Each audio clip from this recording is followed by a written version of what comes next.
Welcome to the Fane of Fantasy. This channel is all about giving you inspiration to master your craft and create fantasy that will truly immerse your audience.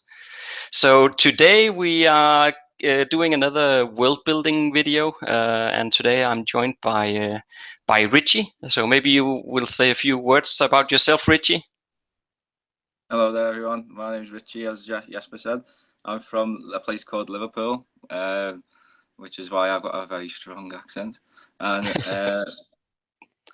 yeah, so we're having a bit of a chat today about world building. We've got some interesting points to talk about. First, we're going to look at a minimalist approach to revealing a world, and then go on to a bit about how you can reveal a world, the best ways to do it, and then a few last quick tips on the ways to actually build a world. So looking forward to discussing this all with you all. Yeah, that's going to be great.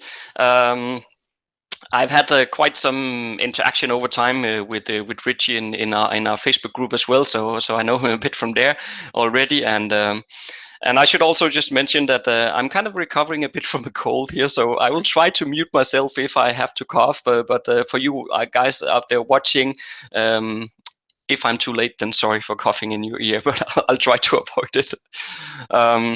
Okay, so minimalistic world building, that's quite interesting, Richie. I know that you also linked this back to a bit about how Brandon Sanderson goes about world building. So, but maybe where do we start with all this? What is important to know?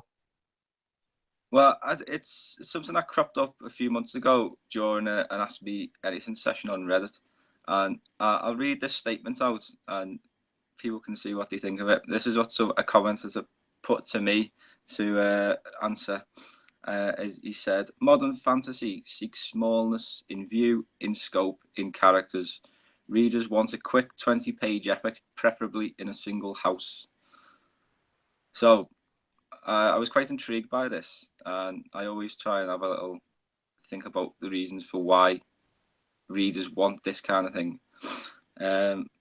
So with the minimalistic approach, I don't think it's saying that you shouldn't really put much effort into building your world. I think that is probably one of the most important things that you've got to do when it comes to fantasy is building your world. It's more to do with how you reveal it, how much detail you reveal. And I think a lot of where this has come from is the info dump. The something that all readers hate is the big long info dump. I've been trying to do a bit of editing and reviews for upcoming authors of late, and it's something that does crop up quite a lot. Yeah. I mean, there was one example. I had read an introduction there of a story, and it was just a big long info dump. And then chapter 1 came, and it was a bit more engaging. And I kind of thought, yeah, we'll move on to chapter 2, and then that was just another big info dump. Yeah. I think it all comes from Tolkien and the Fellowship of the Ring. The prologue to that is a massive info dump, and then we move on to the first chapter with Bilbo's birthday party, and then that's another big info dump because we're finding out about why characters give birthday presents when it's their birthday instead of receiving them, and all different things like that we don't really need to know. Yeah, So I think yeah, and I think maybe just to clarify, just in case anybody would be in doubt. So when we are talking about info dumping, we are talking about these long paragraph or even pages or even chapters where it is not really about what is happening. It's more kind of backstory information about the setting. That's what we mean when we are saying info dumping. But I also agree with you. I think it's a lot to do with well, it is a lot to do with fantasy, and especially how we have moved over time from how stories was used to be told to how they're told today. I mean, today with all your HBO, Netflix series and all of that sort, we're used to a different way of being told a story today than we were 30, 40, 50 years ago. And back then, what Tolkien did, info dumping, was completely normal. That was how he told the story.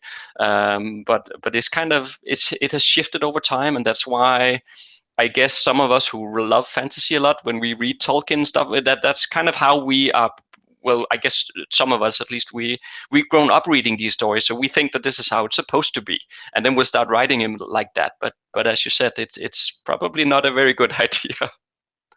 Yeah, not anymore. I don't think anyway. It just shows how quick things change, and as writers, we've got to be keeping up with the reader's tastes all the time. That's something that we've got to bear in mind. I mean, I think there was another scientific study recently that said people's attention spans have decreased even further. So it's something that we do have to bear in mind, especially when people like videos, pictures, memes, GIFs, all them kind of things. And it's just about finding the right balance. But I think sometimes the term world building can be a bit misleading as well, because when we think of it, we think of like the big grand universe that we like to create, every sort of detail, every aspect.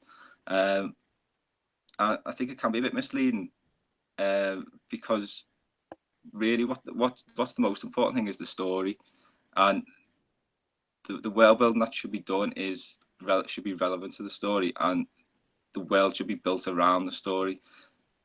So a lot of authors, they create a world and they come up with all these fantastic details and you want to include them somehow in the story, and that's where the info dump comes from.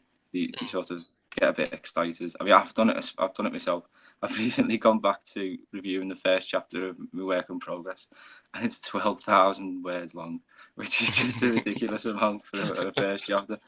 So it happens to everyone, you know what I mean? So Yeah. we So all how have how to do be. we best avoid this? So it sounds like you were saying maybe rather than building the world and then putting the story in, you build the story and then put the world on top, or how are you going about it? I think there's no sort of process like that. I don't think. You think it's good to set some time aside and then to build your world first, because it sort of grounds you in the story, and then it allows you to sort of work out where the story's going to go. That seems to be the approach that has helped me the most. But it's when it comes to showing the world in your story. I mean, first drafts, anything goes for a first draft. Whack it all in. But when it comes to editing, you've got to spend a lot of time cutting back on the world, thinking about the effect it has on your reader. Because I think this minimalistic approach has come from a backlash from readers who were getting quite fed up of the info dump and Hmm. quite fed up of being told all this information quite early on in stories, and they kind of just think, "Whoa, what's all this? I'm lost already." Especially when there's in fantasy, when we have a lot of big names, a lot of crazy names that we're quite Yeah. unfamiliar with. A lot of people just like to throw apostrophes in the middle of words, and you're like scratching your head. How do you say that? So like Patrick Rothfuss is probably one of the main authors who's picked up on this, and he speaks quite a lot about world building and what kind of approach should be taken to revealing worlds and things like that. And he says it's easy for an author to get so caught up in the details of the world that they've created that they go off the rails and give us more than is really necessary for the story, which Hmm. I think we all do because we're just so excited to show Hmm. the world that we created. Um, Yeah, and so when you said that, you just reminded me of one of the latest, or in the last season of the Game of Thrones on HBO. There was like, or it was in the book. I actually I can't remember if I'm missing up if the book or if it was the TV series. But there was this whole kind of conversation or showing of a Dawn Prince and all the stuff that happened there, and it was to a large extent pretty unrelated to the story as such. I think actually it was in the books, to be honest. yeah, But it was like, okay, so it gave off the impression, at least, that there has been done a lot of world building around this Dornish prince and the whole setting there, and it was like, okay, but it doesn't really matter to the stories, so to speak. But there is, of course, that temptation, yeah, and that's the danger of it. If you have put in so much time developing it, then you have the temptation that you want to use it and you want to put it in there. yeah, definitely. I mean, if you just look at, I mean, George R.R. Martin sticking with Game of Thrones, he's released a whole book, hasn't he, of just the world of Westeros, and I know that Christopher Tolkien released lots of books about Middle Earth and things like that. Hmm. So I mean, there's definitely a market there. I mean, I think it ultimately depends on the type of fantasy you're trying to write. I think a lot of newer fantasy, like low fantasy, urban fantasy, things like that, steampunk, they do tend to focus more on the characters and the plot as opposed to the world. And then if you look at your classic subgenres like high fantasy, epic fantasy, that is about going on an adventure and exploring the world. And I think that's what we all love, don't we? At some point, the favorite books anyway. So when I think of fantasy, I think of big world and going on adventures and exploring that world. But some author, readers have just got fed up with that, it seems, and that's why it's a tricky problem, because you don't know whether you should tailor your world for specific kind of readers, or what you don't know what readers are going to like and what they're going to hate. So it's a really tricky problem. Yeah, so I don't know if you've done anything like that with any of your readers. No, well, in general, I have the. I'm of the opinion in general that, of course, you should not ignore, let's say, genre standards or kind of market expectations. You should not ignore it. You need to be aware of it. But other than that, in general, I'm of the opinion that I will write the stuff that I want to write. And it will find the readers that like that sort of thing. I'm not going to write something that I don't like to write just because I believe that some part of the market would like to see that sort of thing instead. That's in general my opinion of it. But of course, it is important to be aware that you're not putting 20,000 words of info dumping in chapter 1, because nobody will reach past chapter 1. Then they'll just drop it. So of course that sort of thing is important. But I think what is really interesting around this topic is kind of I would love to hear your thoughts on so if we are talking about minimalistic world building, we're talking about building kind of what you need and what is important for the story, and not a lot of other stuff. But what are your thoughts on how do we strike that balance? How do we figure out how much should we develop and how much is then relevant to our story, and what could we just drop? How do we walk that thin line there? It's a tricky one, that, isn't it? Like I say, it all depends on the type of story you're trying to tell. Is it a high fantasy or is it an epic? And then you can sort of get away with putting a bit more information in. You can go into detail about describing how grand the city is, the type of walls they have, all things like that. But I think you can sort of look at it as like a spectrum. And on one end, you've got the minimalistic approach, and then on the other end, you've got to try and find like a sort of your place within that scale that fits in. But I think there are a few good techniques that you can use when it comes to world building, to avoid that info dump trap. And I think the best one that I've come across is the iceberg. Are you familiar with the iceberg? Yeah, but just do explain anyway. Yeah, so the iceberg is, if you think of an iceberg, most of the mass is hidden beneath the surface of the water. So you just tend to see the tip of the iceberg floating above. And essentially says is that tip of the iceberg is the bit that you want to show your readers in the story, and the bit beneath the surface is all the rest of the world that you know about that the reader doesn't know about. So you're just showing them a little bit to hopefully tease them in and then want more, want to explore more of the world. And I think this has probably been the tip that's helped me most of all, the iceberg. And I don't know, is this something that you adopt in your stories?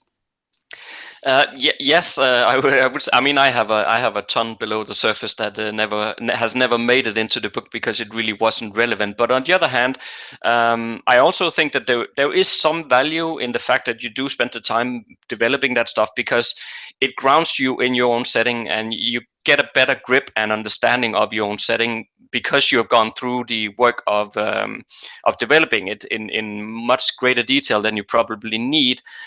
So it is really about this kind of balance. I also had another video at some point where I talked about world building disease, which is something I can definitely suffer from, because I love it too much and I just get completely entrenched in it, and I just keep developing all kinds of stuff that will never be used. So the trick is, of course, to to avoid that temptation, to avoid putting it in just because you have it, and then be careful to sprinkle it in throughout the story here and there when and as it becomes relevant. But it is a hard balance to walk. I mean, I'm certainly guilty of having some info dumps here and there myself. It is difficult. It is really difficult because in fantasy as well, it is important to. I mean, if you're writing like an urban fantasy where everything is set in the streets of New York, everybody knows what the streets of New York is, or at least even if you have not been there, you understand what it is. Whereas in a fantasy setting, we have to do a little bit of info dumping in the sense that we have to explain what the setting looks like and how it's different, because it's not something. It's a imaginary world that we have never been to. So yeah, it is a hard balance to walk. Yeah, definitely. And there are ways that you can go about, just like you say, just little bits, just dropping little bits into the story about the world. I mean, I think one of the best tips I picked up was from Brandon Sanderson, and he said, especially when you're starting off a story, when like, a lot of writers tend to think that the reader's not going to be able to understand what's going on in the story unless they know all of this information beforehand. So like that's why prologues are now regarded as quite controversial, because they are tended to to be used for info dumping, which I always like a prologue because I think it helps to set the scene, but they can be abused. Have you read any good prologues that you can recall? The Game of Thrones, the first George R.R. Martin novel. I just thought that prologue, that's my favorite prologue, because for a story that's not particularly like high fantasy-ish with magic and things like that in that particular book, that prologue, it suggests what is possible within that world. So down the line there are White Walkers and things like that, which throughout that book there's no mention of. It's very political, it's very gritty and real. But that prologue is very different to the rest of that book, because we've got this sort of air of mystery. These creatures that live in the forest, this cold forest, take children, things like that. It makes you wonder what it is. And George R. R. Martin, I think he handles that masterfully. He sets the right sort of sets out the right promises for what's to come down the line. Because if you think about how Game of Thrones starts and how it develops down the line with dragons and things like that, it's a very different story. It transforms a lot from a low fantasy story to an epic. So there are ways you can do it, like dropping in hints, like you say, and there's like dialogue is very useful. I think when you've got two characters who know details of a world, but the reader doesn't know those details, and it would be. I mean, this is something that I picked up in the new Star Wars film, to be totally honest. The dialogue wasn't great because a lot of it was sort of leading questions, like just dropping information that is just, it can be shown rather than just told within dialogue, and it sort of cheapens the story a little bit. But if you've got two characters who are aware of, say, a dragon in a mountain, which is like regarded as a myth, they could talk about it, and then that makes you begin to wonder then as a reader what's going on in that mountain over there. So it's little things like that, and yeah, just trying to be clever. Just think about every word that you say. But I kind of take an approach that is a need to know basis. So you need to know this bit of detail of the world for the purposes of the story. If it's not relevant, then just leave it. You know. Yeah. Just get that red pen out and cut it out. Not to throw you a curveball here, but more to have you a few reflections, because some of the people watching or some of the subscribers to this channel is not writers. All of them. Some of them are doing world building in relation to their role-playing games and so forth. So I just wanted to try to circle back to the iceberg analogy that you mentioned before. So if you're not doing the world building in terms of because you're going to write a fantasy novel, but you're just doing it for your role-playing gaming or whatever, something like that, how do you go about the iceberg analogy in that case? You know, what is there any difference to how you see world building for in relation to a novel versus a role playing setting? How do we go about again applying our minimalistic approach here for that sort of thing? Yeah. Well, I think if you were to win a role playing game, I think this probably applies to novels as well. If you've got a world, it's easy to create every aspect of that world. So going down to like the details of the food, the recipes of the food. I know Game of Thrones, there's people who make recipes for the food that was in Game of Thrones and things like that.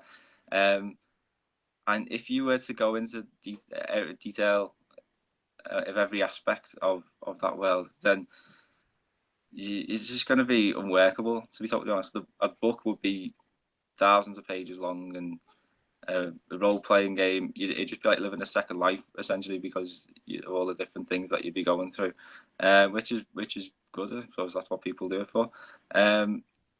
So I think it's quite useful to think of what George R.R. Martin did in his books, is to pick a few different things and go into them in specific detail, and then all the rest of it you can sort of leave in the background. So just take, for example, food. He goes into a lot of detail about the food. So you've got like the bowl of brown and flea bottom and things like that. And that, I think that's a good approach to take. So if you just focus on a few, like 3 or 4 different aspects, go into quite a lot of detail about them. And then, yeah, it sort of stops you from just getting bogged down in all the details. And I think that's an approach that Brandon Sanderson takes in his Worldbuilding, which is to think of cultural settings, which are things in the world that can be changed or manipulated by human beings. So there's so many things that you can go into detail there: law, politics, food, dancing, technology, clothing, anything like that. And if you were to go into detail about all of them, you would just be stuck. You would get stuck. So no, yeah, I agree. I also you know, I'm also an advocate of this of what you said in terms of picking maybe 3 things that this stuff is relevant to what is going on, and then if I wasn't developing my setting for a novel, I think I would probably go in the direction of saying, okay, I'll develop 3 things that I know is relevant right here now, and then once I get to something else, then, you know, I can develop 3 new things once I get there and know that, okay, now this and this and this stuff is relevant, so I'll develop those in more detail. But I think that is a trick to apply, so you don't spend too much time developing stuff that might become completely obsolete. At least in a fantasy book, we can control a bit where the characters go, but for role playing people, I guess they can't. There's anything could happen, right? Yeah, definitely. Yeah. Okay, so we're also coming up a bit on time here, Richard. But did you have any kind of final thoughts, important points that we need to share before we close off? Yeah, I think it's just with the minimalistic approach, I think it's more of a warning to writers more than anything else, is that just be careful when it comes to building your worlds. Be clever when you're revealing them, because it's when you see trends like this, it's almost like a reaction from readers that we've seen enough of this and we want sort of difference now, and that's how people's tastes change. They have too much of something and they want something new and different. So be careful when it comes to building, revealing your worlds and your stories. Be clever with the details that you're revealing. Make sure they're relevant to the story, because at the end of the day, the story is the king. And you've always got to bear that in mind when it comes to anything, any aspect of your story, and world building especially, because this seems to be a persistent problem that writers stumble upon. And yeah, just do a bit of research and techniques as well. So the iceberg is probably my favourite one. But there's all different kinds of things. So like we're saying about Brandon Sanderson's approach of just picking a few different aspects and going into quite a bit of detail on them to save you having to build an entire world. You can just pick a few different bits that are relevant to your story. And yeah, just enjoy building your world, and then enjoy showing the details that are relevant to your story. Yes, I agree. In the world building disease video I mentioned before, I also talked a bit about how word building for some can also turn into a procrastination tool. So you know, you'll keep world building because as long as you're doing that, then you don't have to, let's say, put in the work to write the novel, for example. I guess I like the fact that you said enjoy the world building, and then because that is important, you have to enjoy it, and you have to like the stuff that you're doing. But I guess at the same time, it should come with like a bit of warning that you should be aware if you're using it as a distractor from doing something else. Then you probably went too far, to be honest. Yeah, maybe. Yeah, but yeah. So just keep building your worlds and seeing what you come up with, because I have read some fantastic stories. I mean, Adrian Tchaikovsky. I don't know if you've heard of him. He's a British fantasy author. I just finished reading the first of his book, and the world that he created was unlike any other I've read. It was sort of humans and insects sort of combined. It was all different kinds of groups of people who have different sorts of affinities to different insects. So you've got the mantids, you've got the beetles, you've got the wasps, and I thought that was a great approach, and it just shows how creative people can be Yeah. when it comes to world building, and that's why we can escape our sometimes mundane realities and go into these and forget about life for a bit and just enjoy it. And I think that's the best thing about world building. But there's definitely a skill to it, and it's something that a lot of writers need to spend a lot more time on, I think, myself included, and just so we don't annoy our readers and then down our books, which is the last thing that we want. Yes, absolutely. Okay, well, this has been very good and insightful thoughts, Richie. Thanks for that. So, in closing here, is there any places where you want to make people aware where they can find out more about you? Yeah, I have a website which is Richie Billing, BILLING, .wordpress.com, and on there you can find. I've got a blog, a weekly blog, so I post a few times a week. I have writing tip Tuesdays, and then fantasy Fridays. So I just kind of share a bit about anything really, from sort of medieval archery, castles, and things like that. So there's a bit on there for everyone, and then I've got a few short stories on there you can have a read. There's one up for sale on Amazon at the moment, which is on there to raise money for charity. So if you're feeling charitable, you can go on there and you can get yourself a fantasy story. Cool. So yeah, that's me really, and you can also find me on Twitter and Facebook. Okay, yeah, and we will put the links to where you can find more about Richie in the description field just below the video, so you can find it out there. And I really hope that that you got a lot out of today's conversation here. I thought it was very useful, so thanks a lot again for coming on to Fane of Fantasy here, Richie. That was great. Thanks, guys. And to the rest of you out there, see you next Monday. All right.